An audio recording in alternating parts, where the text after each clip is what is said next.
Y pues, si ya se habían aburrido de mí, lamento decirles que hoy tengo el privilegio de compartirles el mensaje del día de hoy.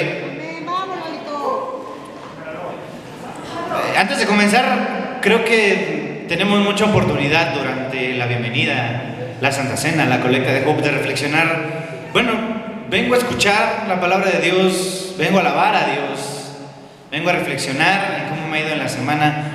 Pero si no lo has hecho, va a valer mucho la pena que lo pensemos, al menos esta vez.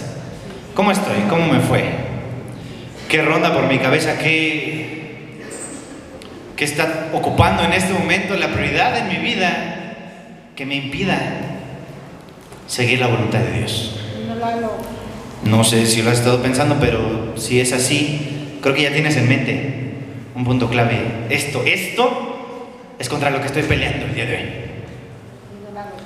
Y lo que sea que eso sea, te voy a pedir que lo mantengas en mente ahorita y que lo despojemos después, porque nos va a servir para reflexionar en lo que Dios quiere compartirnos el día de hoy. Amén. Primero que nada, voy a compartirles esta escritura. Es muy simple, pero es bien poderosa. Está en el libro de Miqueas. ¿Has leído Miqueas? Es un libro para mí muy animante, pero muy fuerte también. Capítulo 7, versículo 7, es el último capítulo. Dice, versión NBI: pero yo he puesto mi esperanza en el Señor. Yo espero en el Dios de mi salvación.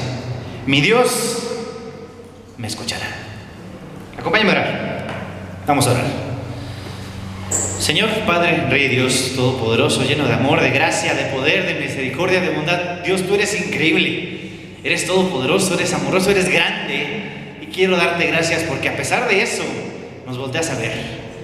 Nos miras, nos amas, te enfocas en nosotros, nos dejas ver tu increíble poder y fuerza y voluntad. Y nos dejas gozarnos de lo mucho que tú nos das. Gracias por esta mañana, Dios, por la oportunidad que nos das de reunirnos con nuestros hermanos, con nuestros amigos. Dios, que nos permites alabarte, que nos das voz, nos das aire, nos das voluntad para cantarte. Y nos das también oídos, ojos, presencia para poder escuchar de tu palabra. Dios, que lo que escuchemos el día de hoy venga de ti, que sea con el propósito de acercarnos a tu palabra, de cumplir tu voluntad, de gozarnos en tu mandamiento, Dios, y que no sea solo causa humana o motivación personal lo que nos lleve a escucharte el día de hoy. Y en fin, que todo sea para tu gloria y para tu honra, Padre. Quédate en control de cada uno de mis hermanos, de mí. Cuida nuestro corazón y nuestra mente, que sean utilizados para que la Escritura llegue hasta lo más profundo de nuestro corazón, de nuestra mente, nos permita llevarla a cabo no solo el día de hoy, sino todos los días de nuestra vida. Y en fin, que todo sea para tu gloria y para tu honra, Padre. Gracias por todo, Señor, y es en el glorioso y amoroso nombre de tu Hijo Jesús en quien te pido todo y te agradezco todo esto. Amén. Amén. Gracias, Adolfo. Amén. Miqueas. ¿Quién es Miqueas? Digo, si ya lo leyeron, probablemente tengan una percepción de quién es Miqueas. Pero es uno de los profetas menores, se les llama en la Biblia, ¿no? Tiene presencia en algún tiempo en paralelo con Isaías. Pero Miqueas, a diferencia de muchos otros profetas, era de origen campesino. Era una persona muy humilde y vivía en una zona dentro del pueblo de Israel que no estaba tan contaminada por lo que Israel sufría, que eran las costumbres de otros países, la invasión de otros estados, la constante guerra. Miqueas era un poquito diferente. Él vivía en un ambiente en el que nada sucedía. Era debatido constantemente por el hecho de que no había nada más allá, no había nada que superar, no había metas que alcanzar. Era muy frustrante para Miqueas su vida como profeta. Vive, si utilizamos como referencias, Miqueas vive en un Israel que vivía lejos de Dios. Se ubican cuando leen Reyes, o los que no han leído Reyes te explico más o menos. Reyes está dividido por capítulos en los que dice: tal persona subió al reinado de Israel y siguió o no siguió la voluntad de Dios. Y así se describe Reyes.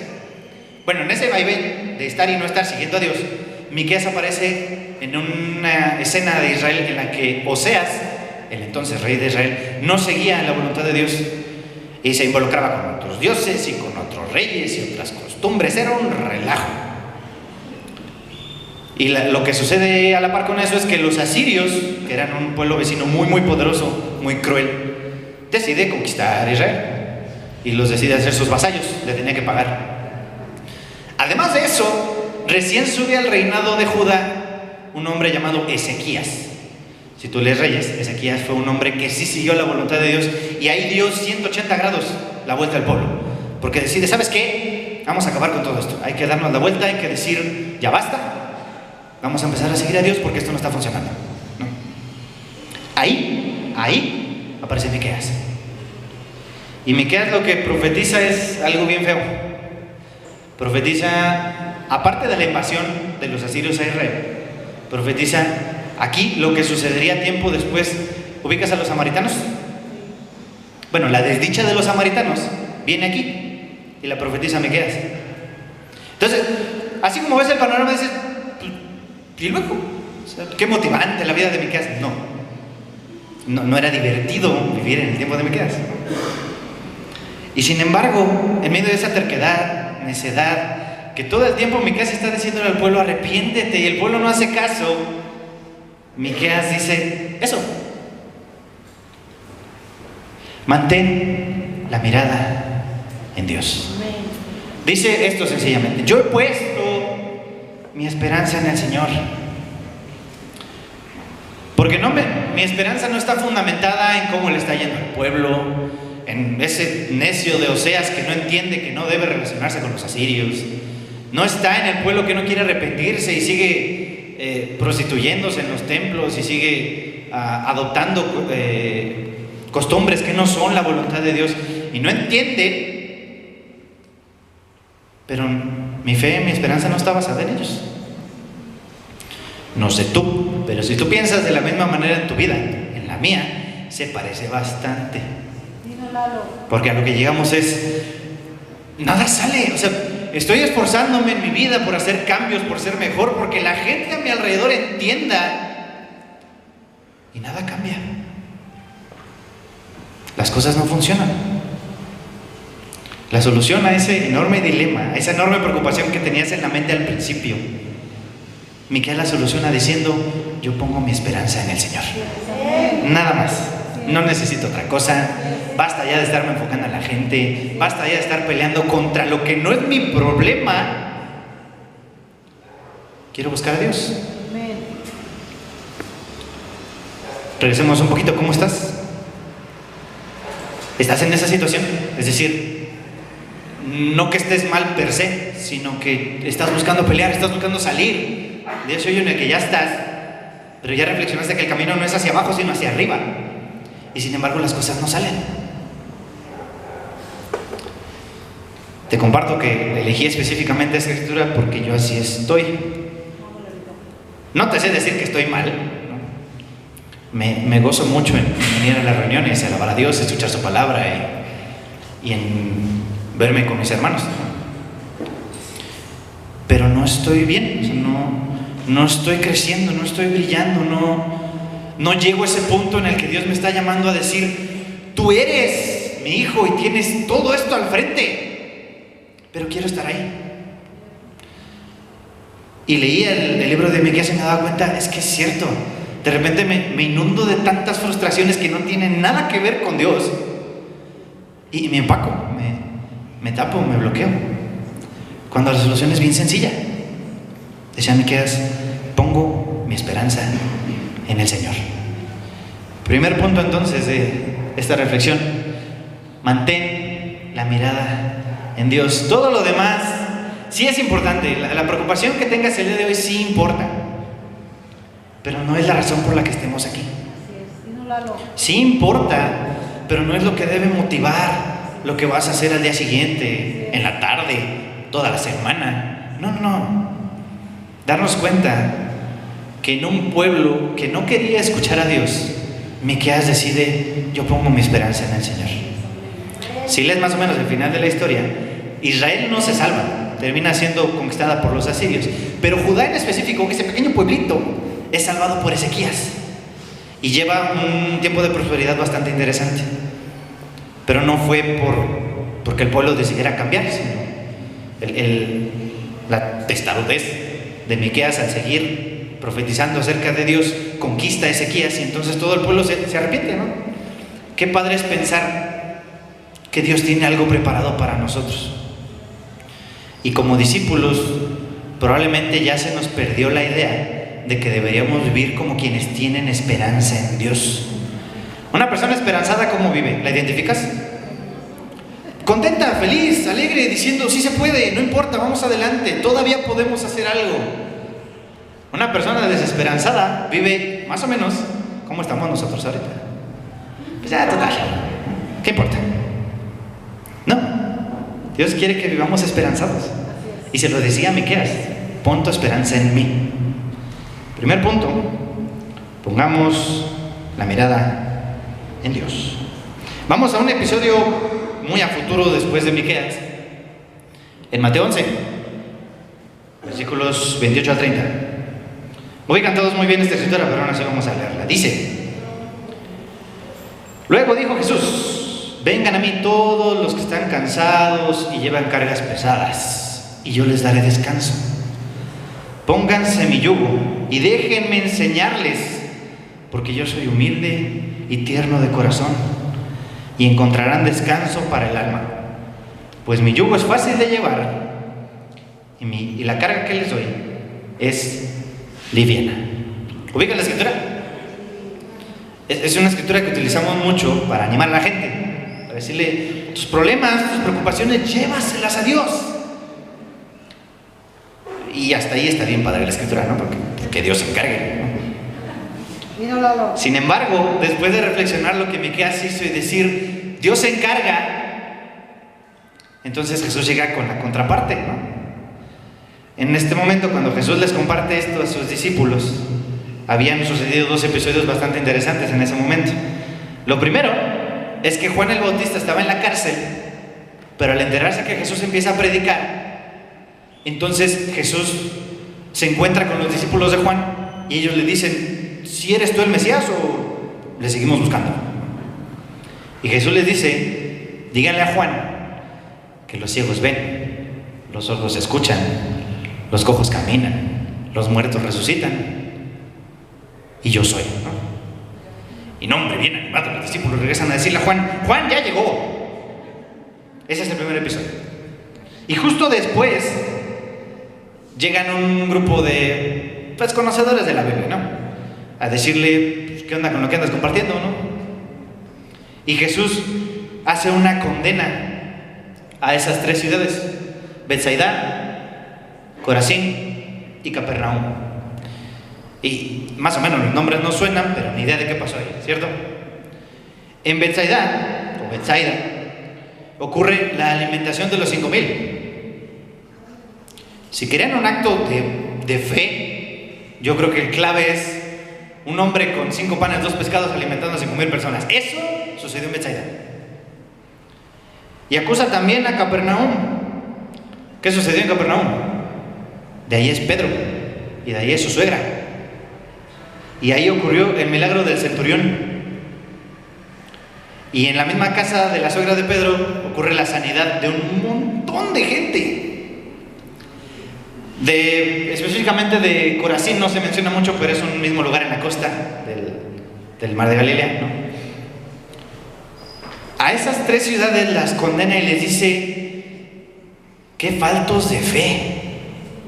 Porque si yo hubiera hecho las mismas obras que hice con ustedes en Sodoma y Gomorra, ellos no estarían condenados. Así de fuerte les dice, o sea, qué ciegos están ustedes, porque les sigo compartiendo, tienen todas las herramientas para creer en mí y nomás no creen.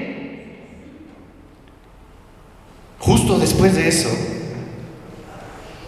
Jesús les dice, vengan a mí todos los que están cansados y agobiados. Qué ironía, ¿no?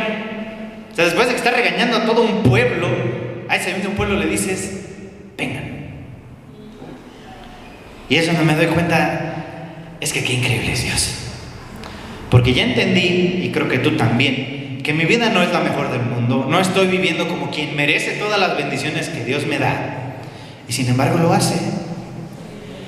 Y sí, me llama la atención, y lo he hecho contigo. Y pega duro, pero me sigue bendiciendo. Y la forma en la que lo hace es así: vengan a mí todos los que están cansados y llevan cargas pesadas, y yo les daré descanso. Lo que les decía es, Miqueas pensó así.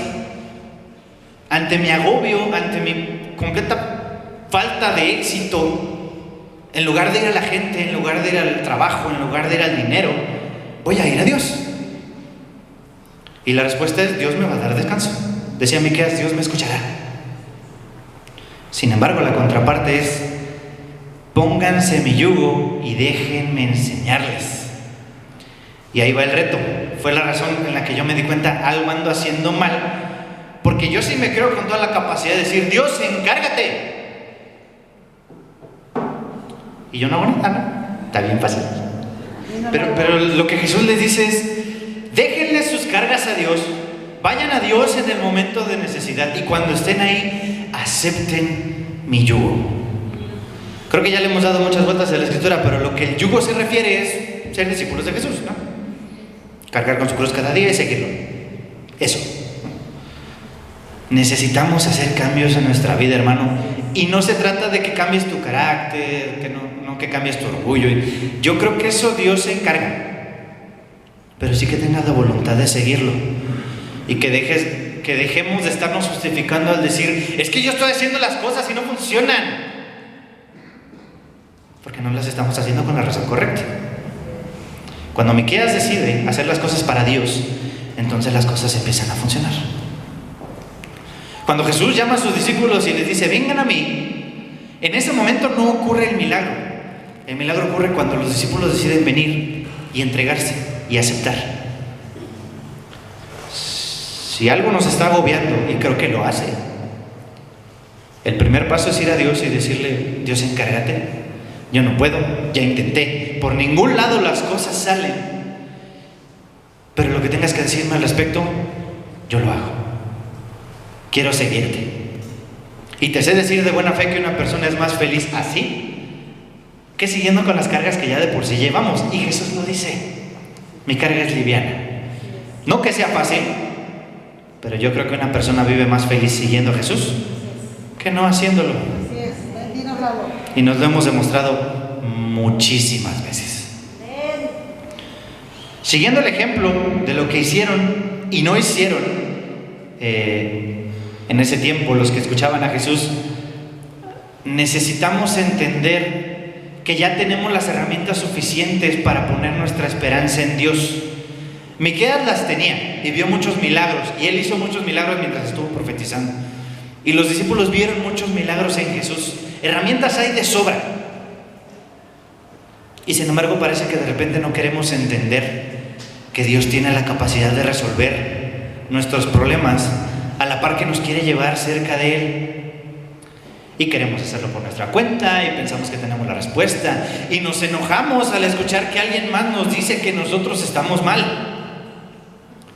Y lo que Jesús dice es: solo ven, entrégame lo que tú ya tienes y sígueme. Una persona que sea capaz de hacer eso es alguien que vive esperanzado en que Dios va a hacer cambios increíbles en su vida. Dios lo va a hacer. Yo estoy seguro y sé que tú también. Vivamos como quien cree en eso. Porque argumentos para creerlo hay de sobra. Hemos visto muchas cosas, muchos milagros. Podemos creer en eso. ¿De acuerdo? Vuélvete a Dios y acepta su yugo. Y ya no se vale decir: es que yo estoy haciendo las cosas, yo me estoy esforzando y las cosas no funcionan. Jesús te contesta: ven a mí, no te preocupes, las cosas van a salir. Tú enfócate en servir a Dios. Ya que entendimos entonces que se trata de poner la mirada en Dios, ir a Él y aceptar, porque sí se trata de eso, lo que Él nos manda a hacer, entonces aparece un último. Te voy a pedir que me pongas esta escritura que está en Juan 16, versículos 31 a 33. Dice Jesús: ¿hasta ahora me creen? Contestó Jesús: miren que la hora viene y ya está aquí, en que ustedes serán dispersados y cada uno se irá a su propia casa y a mí me dejarán solo. Sin embargo, solo no estoy, porque el Padre está conmigo. Yo les he dicho estas cosas para que en mí haya paz. En este mundo afrontarán aflicciones, pero anímense, pues yo he vencido al mundo. Y de nuevo, la escritura en sí es bien animante, porque es Jesús diciéndole a los discípulos: vámonos, o sea, hay que chambear, porque tienen esperanza. Pero ¿sabes en qué momento Jesús les dice eso? Esto es horas antes de que lo maten. ¿Quién en su sano juicio va a decirte: anímate, porque yo ya vencí al mundo, horas antes de morir? Jesús. Lo increíble es que empieza la frase diciendo: ¿hasta ahora me creen? No sé tú, pero a mí me lo dijo en mi cara. Ya viste, ya hiciste, ya cambiaste, tu vida es completamente diferente y sin embargo todavía no me crees. Pareciera, o la forma en la que vivo, que a veces no le creo. Que ya vi en las escrituras lo increíble que es, ya vi en mi vida y en la vida de los discípulos a mi alrededor lo increíble que Dios es, y no le creo. Pero no basta con eso. Jesús les dice: crean o no crean, anímense, porque yo ya vencí al mundo. Lo que nos va a permitir afrontar las aflicciones en el momento de desánimo, en el momento de falla, en el momento de ya no puedo, no es el mundo, no es las soluciones de alrededor, no es el camino fácil.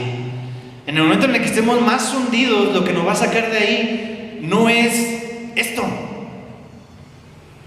es Dios. Y creo de buena fe que muchos de nosotros ya lo hemos experimentado, estar en el suelo. No hay nada más que hacer, la esperanza se perdió. Y Jesús nos dice: anímate, yo estoy contigo, ¿no?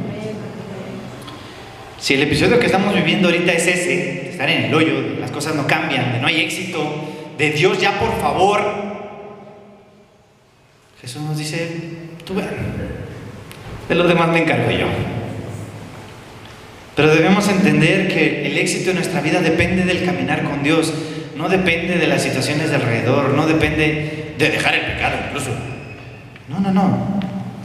Sigamos a Dios, tengamos esperanza en Él y vivamos como quien vive esperanzado, diciéndonos a nosotros mismos: Dios tiene algo increíble para mí, no tengo por qué estarme preocupando, no tengo por qué estar peleando con mi propia naturaleza si yo estoy siguiendo a Dios, porque sigo estancado aquí. La respuesta es esta: vengan a mí, yo les daré ánimo, vengan a mí, entréguenme, síganme y yo me encargo. A lo que debemos llegar en este punto, lo que Jesús quería con sus discípulos era que entendieran, después de tanta cantidad de milagros que ya habían visto, y te vas hasta el principio, ¿no? Desde conocer el Génesis hasta ese momento, Jesús les dice: con todo eso, ¿y hasta ahora me creen? Y termina siendo: pues ahora que ya me creen, confíen, porque yo ya he vencido al mundo.